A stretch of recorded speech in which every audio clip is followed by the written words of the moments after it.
Yes, guys, welcome back to the OG's Gear 90. Over here today, all we can do is smile.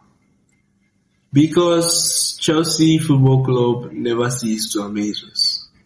Now, to be fair, in the first leg, I wasn't actually, as a Chelsea fan, I want my club to win, but Arsenal, being the Arsenal of this season, I wasn't expecting them to do as well as they did.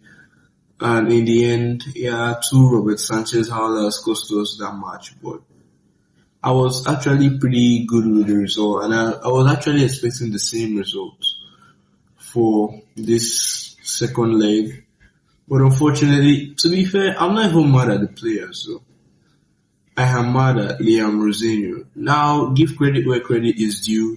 The past couple of games, he has made awesome substitutions that have ended up saving the games for us. Yeah, we've been spamming remontadas left and right. And so because of that, he covered an underlying problem, which is the fact that we haven't been starting games properly. And to be fair, this match was one of those because right from the first half, I didn't start the game from the very beginning, but the moment I tuned in, the first thing I saw was the lap on the right wing, and I'm like, whoa, what is going on? And I look and I'm thinking, okay, Esteval is not available, Palmer is not fully fit, and then I look on the bench online and I see that they are both there, and I'm like, damn. But it's okay for the first half, to be fair, because it kept us, and towards the ending of the first half, we started building some momentum and all that. So I'm thinking, okay, in the second half, he's going to change this because, we need a goal. Arsenal will be comfortable with a draw, but not us. We are the ones behind on aggregate. We need a goal. But unfortunately, he doesn't change it early enough, in my opinion.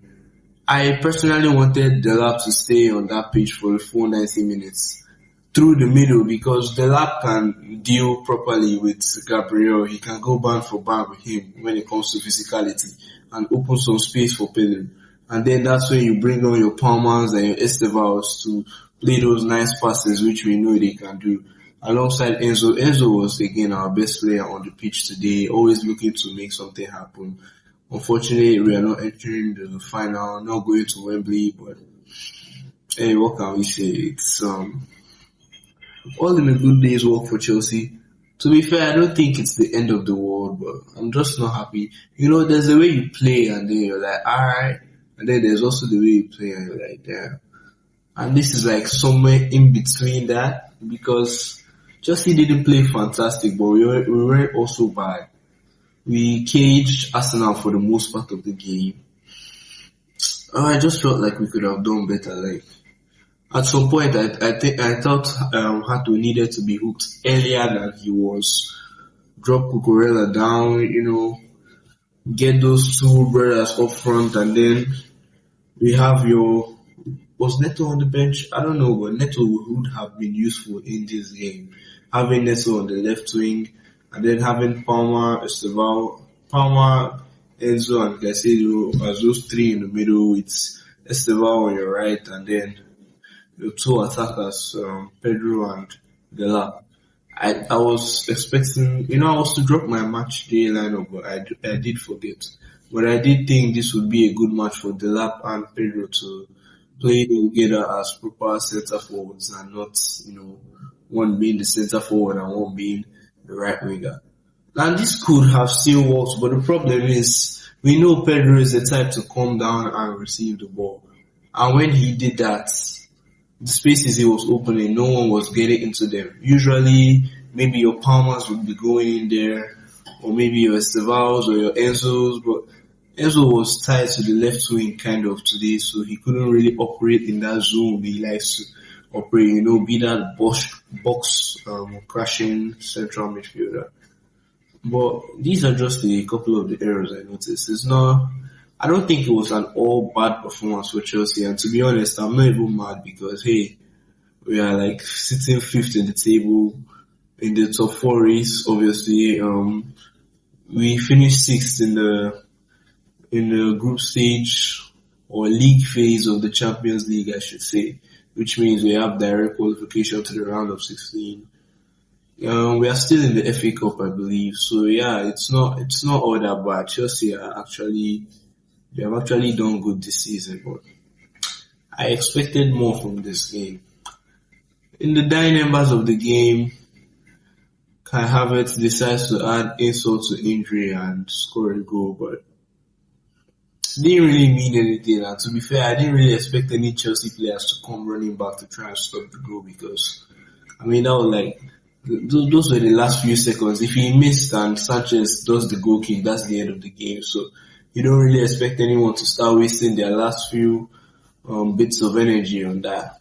It didn't make sense. So the goal was pretty much a useless goal, in my opinion. But Kai Havertz just had to do his thing against Chelsea. I don't even know why he hates them so much. Whatever. So yeah. Well, to be fair, for those of you who have been on this channel for a long time, I did say my predictions for this season were Real Madrid to win the Champions League, Chelsea to win both the Premier League and one of the cups, either the FA Cup or the Carabao Cup, and then Arsenal to win the other. And this does make it close for us to see Arsenal lifting a trophy after so many years. So yeah, I do think that is still going to happen. To be fair, I still think Chelsea can win the Premier League. It's a big if, but I think they can do it. If luck is on our side and if we manage to win all our remaining matches in the league, which is extremely difficult, yes I know, but the fact is that people are also undermining the squad depth that this Chelsea side have. It's fine though, it's fine.